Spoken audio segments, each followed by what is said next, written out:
Welcome to State of Play today. As you know, it's become one of the very interesting controversies over the last few days, actually. I'm talking about the Cecilia Dapaah matter that has now managed to drive a wedge between three state institutions, with the OSP on one side, the Attorney General and the EOCO on the other, and they're all fighting about Aunty Cece. So, if you checked our feed just before we came on, our conversation is around that, and it's really a conversation around: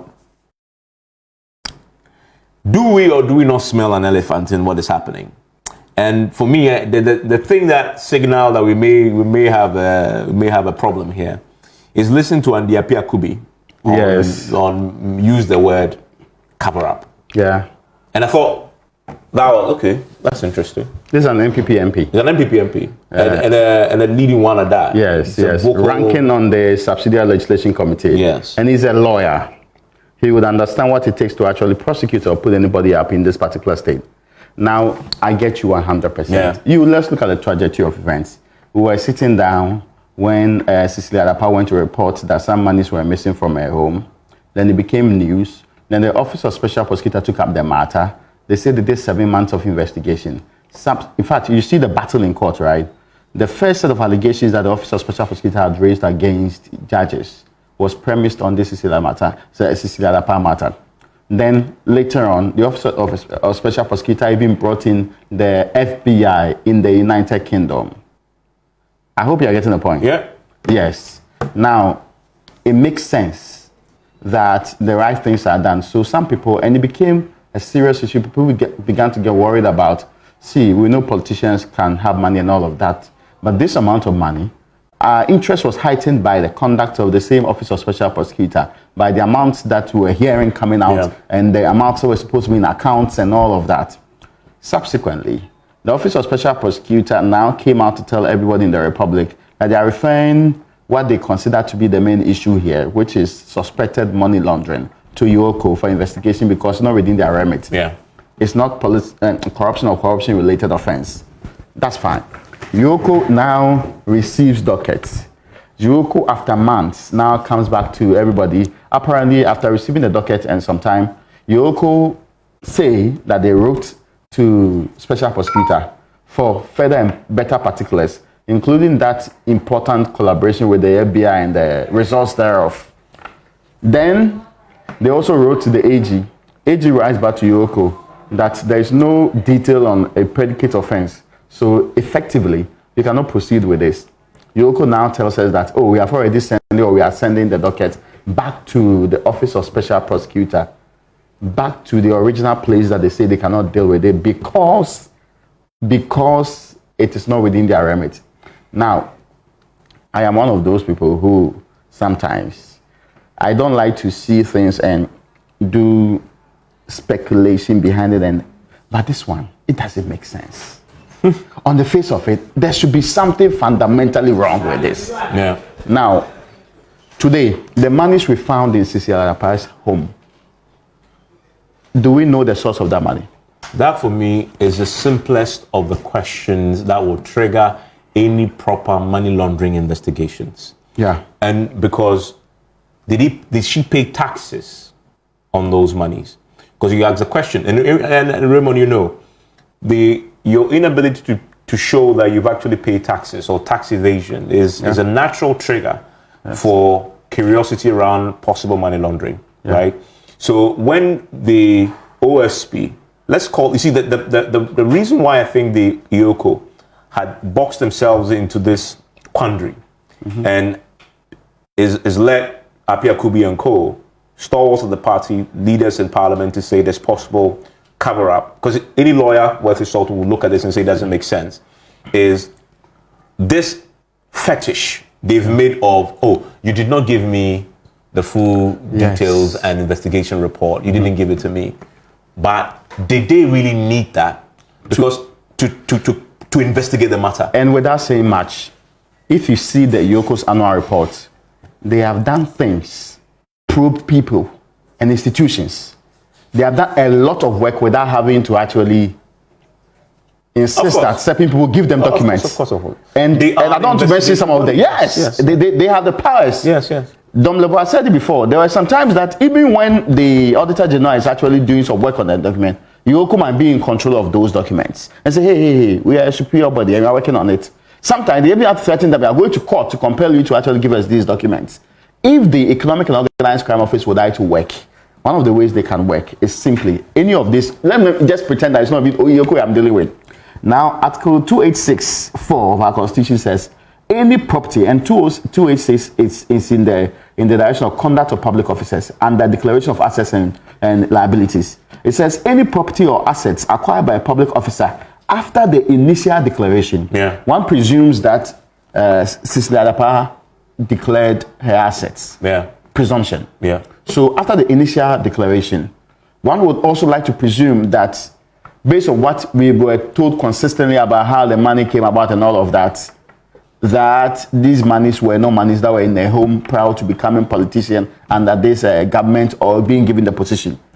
A property or assets acquired by a public officer after the initial declaration required by clause 1 of this article and which is not reasonably attributable to income, gift, loan, inheritance, or any other reasonable source shall be deemed to have been acquired in contravention of this Constitution. So there's a presumption of, in fact, you're almost like guilty of, you have to prove otherwise. That's true.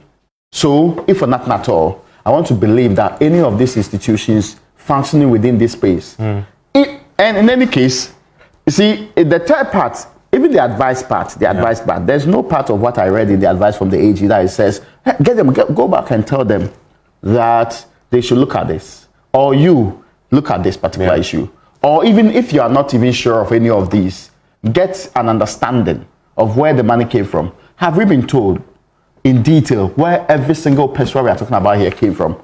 Are we saying that this is, how do you call it? How do you even call it? This is her salary. Mm-hmm. Imagine the sanitation minister's salary that attributable to income or gift, loan, and you have to show proof or inheritance. You have to show proof of this. That's why the inheritance bill explained part of, I think, $800,000. Yes, and they not. We knew that beginning long time ago under the OSP's work. Yeah. So the rest of it, what would be the justification for it? And the question really was, and we saw the Attorney General in one of the letters to the police asked them to investigate the source of the money. Yeah. Okay. Now, this matter goes to the EOCO. Now, these are agencies all working for the state. That's true. The EOCO should have known that the AG, in fact, the AG that wrote the advice to the EOCO that should have known, they should have said it. I understand that it is in their report to them. Yeah.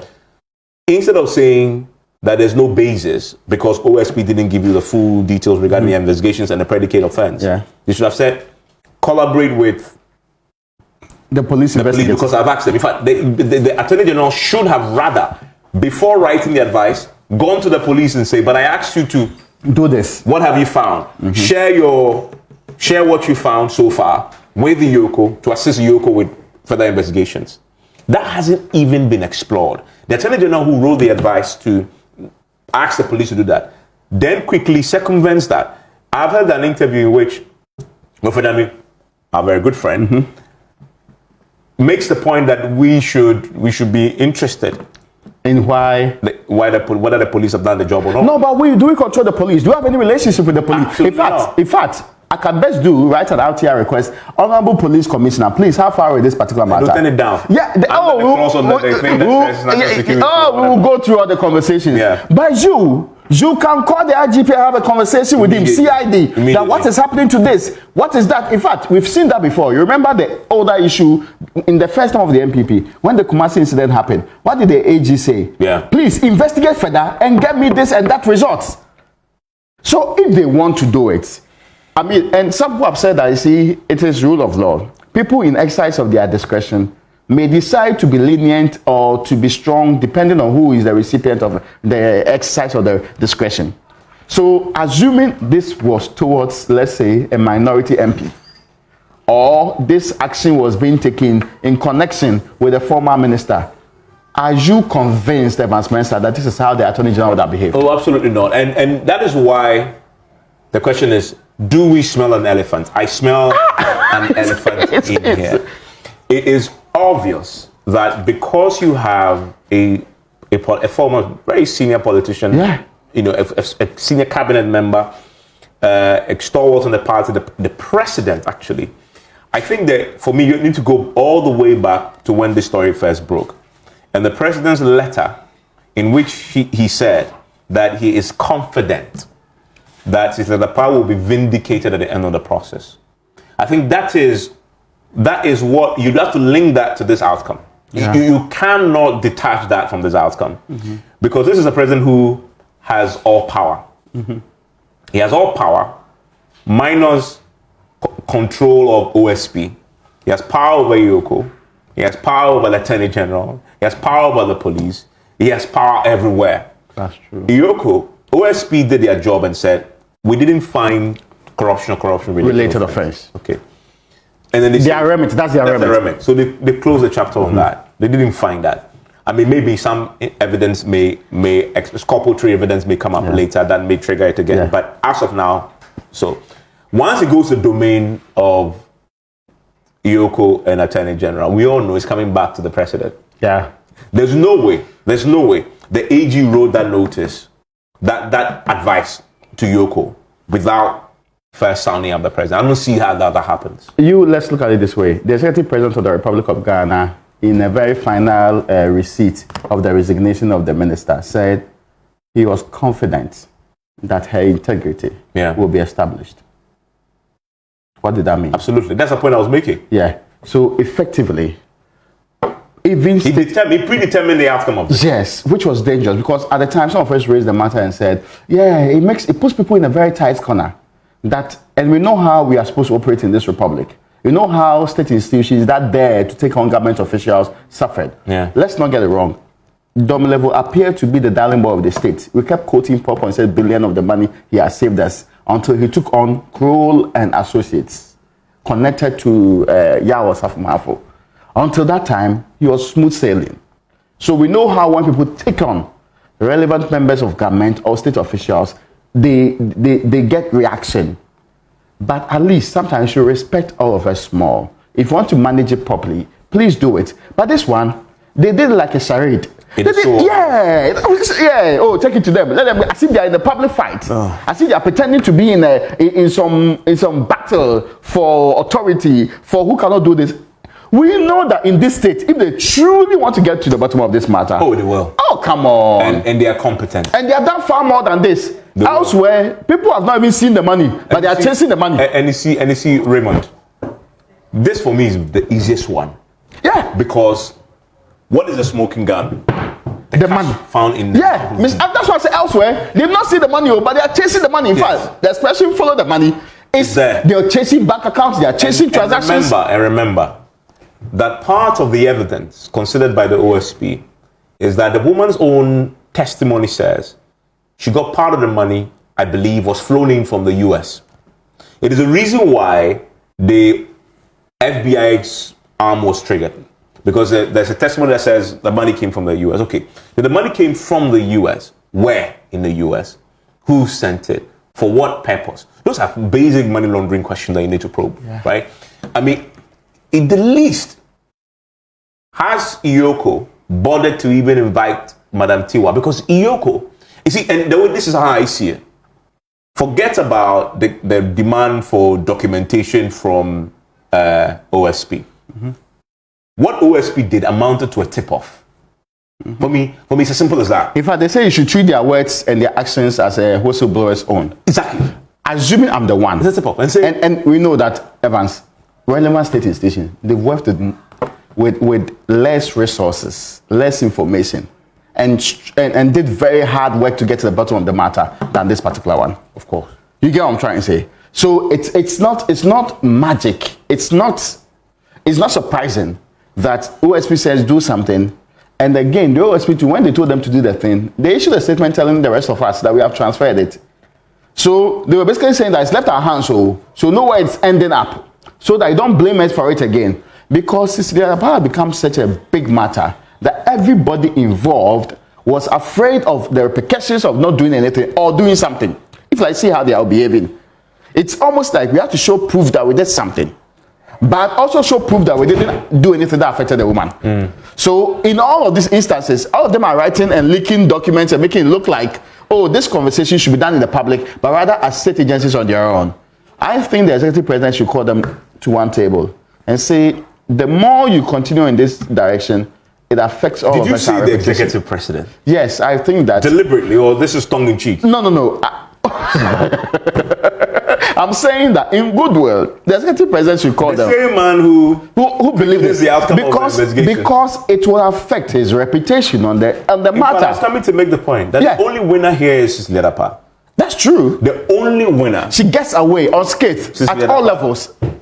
The president will lose. By virtue of his loss, Bawumia will lose too. There'll be collateral damage for Bawumia as far as this is concerned. Because the middle class folks, here's the thing, and Raymond, this is a big point for me. There was a point in John Mahama's in the lead up to the 2016 elections that for many middle class floating voter was a seminal moment when, and at that time I recall talking to a lot of those folks who told me this is a seminal moment that convinced me that the NDC has lost elections. It was around the Muntie 3. That's true. If you remember. Yeah. When they did what they did, attacking... The incarceration happened. Exactly. And they... The pardon. The pardon. Prerogative of mercy. Prerogative of mercy. And I remember very clearly around the time, the middle class floating voters were obviously very incensed.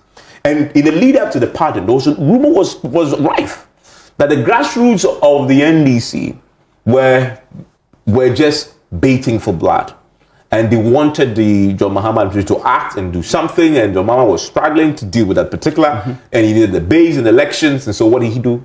He eventually pardoned them. But that single action for me delivered the final nail in the coffin of the NDC, and no surprise, the outcome of that poll that year, this happened in 2016, wasn't it? That's true. This was 2016. Yes. Early 2016. The beginning of it. Yeah. Was a final nail because people just got to a point to say, we've had it. Because those are the kinds of, the floating voters were the kind of people who pay attention to the court. They like our democracy. They want it preserved. They want the sanctity of the Supreme Court, which is the last frontier when it comes to all this politicization of all our institutions. When we go there, we don't want to have politics tearing that institution apart, and so you can't touch it the way it happened with the political folks who sat on the radio and did what they did. I believe this Cecilia Dapaah matter and the way it's been handled. Do you read between the CDD statement? Yeah. Read between the CDD statement. And when the CDD folks, for me, they are the representation of the voice of that middle class floating voter. People like myself, people like the professor. When the CDD speaks, it resonates with them. That statement is damaging. Yeah. That statement is damaging. That's true. That group of people would take that. A lot of them, I believe, if they were even harboring doubts, not sure, okay, maybe things will change. Yeah. This is the Dapaah thing would have given them the finality on the matter of, does the MPP deserve to break the 8? And I think the MPP guys maybe haven't sat back to think to properly read through the lines and get reaction to it. Yes. I knew that government was initially worried when the Cecilia Dapaah issue was coming up because they felt it was giving them a lot of backlash. Bad press, yes. No, but see, the reaction, it's not died down. And I agree with you. It comes up to an election where people think, oh, I see, this is how you intend to run. And you are not in any way, even in the final year, doing things to reverse some of the things you have done in ways that some of us will believe that you're acting in other ways. I hope you get the point. Yeah. I think that is going to be problematic. I think that is really going to raise a lot of problems. And I suspect that if we do not take care, there will be a lot more problem coming up than what we actually suggest is the case now. Do you know what's going to be? It's a campaign tool. Again, I'm not sure by the way they have treated it, even if they decide to backtrack now, people will believe them. Because she deserves the right to prove that she actually got this through legitimate means. Yeah. And if it is so, it can be so determined. Nobody is saying that put the woman in jail hook or crook. Nobody can say that. That would not be democracy. That would not be rule of law. But it appears we are not willing to do the things that will allow her to go through the process. And look at it. People kept on saying, if this is Cecilia Dapaah, hey, how about the big boys? How about those who have been in the finance ministry? How about, you get the point? Yeah. Those conversations essentially attacks the system. And that's dangerous. That's absolutely unwarranted for a party that's already struggling with, why do we deal with this particular issue? And I honestly think that the NDC folks who have been plotting this outcome for a while have not thought strategically about it. Because it would not have hurt much if they played along the narrative of we are investigating. In this country, you can kill any scandal. We are investigating. But we are investigating. Yeah. That for me is a far superior strategy than getting your AG to write to EOCO to say there's nothing here. Yeah. And so terminate your investigation. In essence, he didn't say that in those words, but that's the spirit, the effect in fact, of that advice. So today, EOCO says, okay, I'm sending the docket back. It's finished. But people told you that they have no business to do with the docket. Now, so they are bringing it to you, say, oh, you are taking it back because? A more strategic, and again, you know, it was Winston when he would have made that quote, that those who the gods want to kill. Yes, destroy. They first make mad. Make mad. Because this, for me, is a no-brainer strategy. It's a no-brainer strategy. And it's been used before. Yeah. You know that this is the Dapaah matter is one that middle-class floating voters find very offensive. They find extremely offensive. Unfortunately, it's played into an election year. Unfortunately. Okay, so you sit back and say, are we desperate to kill it now? Because which is what has happened.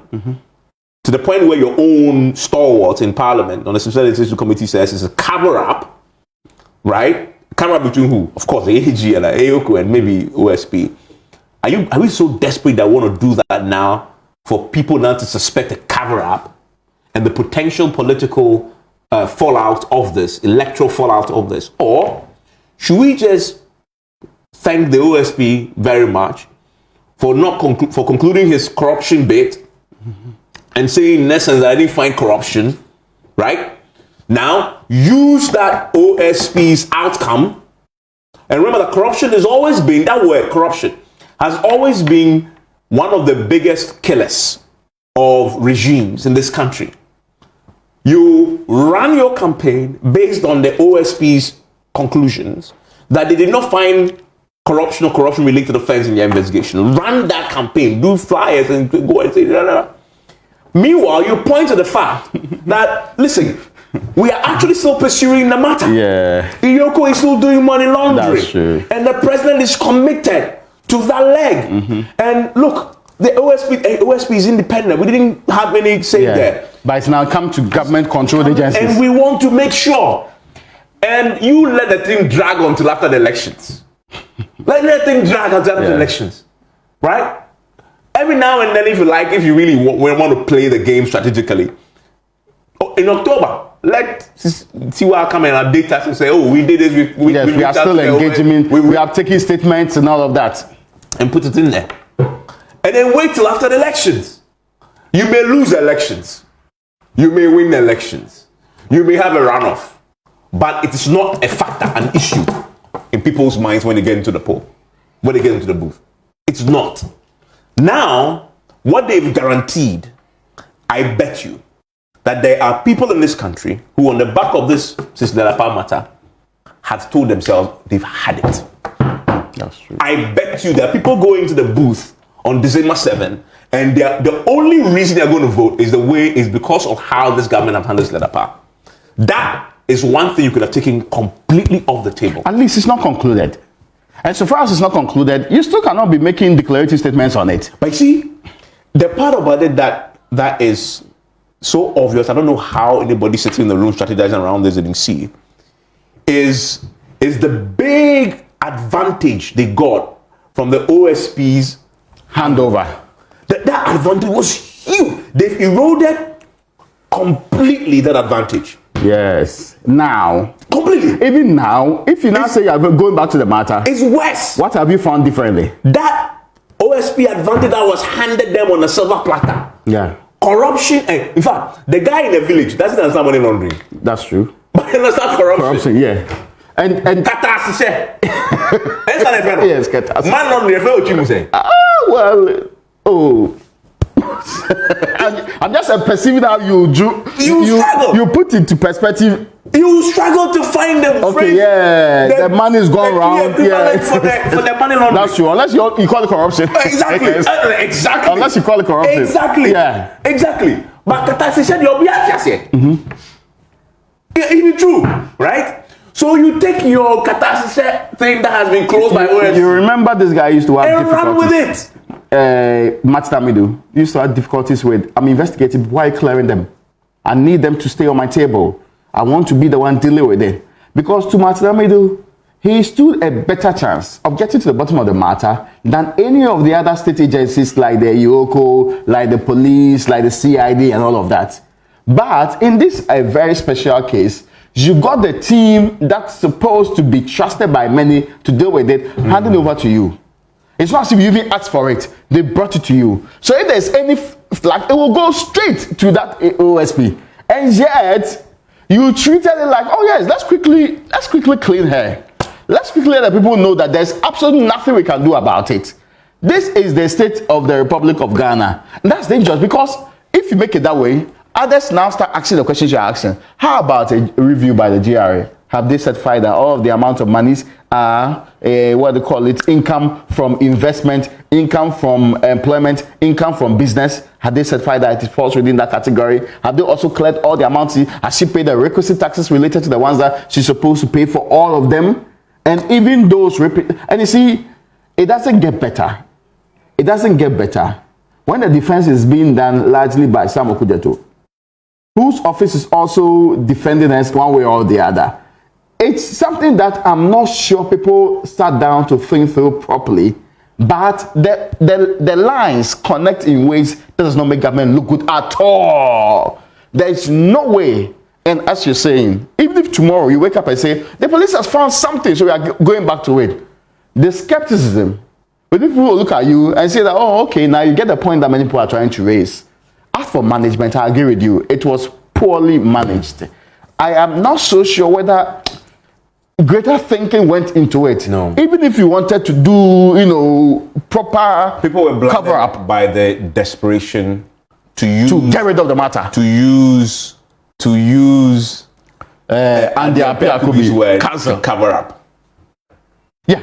People were blinded by the desperation to use and the appeal Kubi's words cover up. And I heard people say that the longer this matter stayed on the books and made people feel like it was still an issue, we were feeling like people would consider that seriously, and we needed to deal with it as soon as possible. So I think that haste, that quest to do things quickly, is contributed to what we have it today, and it's problematic. Okay. No. We should be careful about the optics for it, especially when you're in election year. I think it's too late now. Oh, really? I am saying the executive president should come out. To say what? To come and say that, To listen, reorder. yes, an EOCO to investigation. reopen into the Yes. And even say that every other thing that's been said or done about this now. That's not possible because his chief legal advisor. I like you use the word advisor. Yes. Yes. Okay, You're advising the executive lead. Yes. He has a right to reject your advice because you're not the president of the Republic We of should Ghana. try it and let's see if he holds water.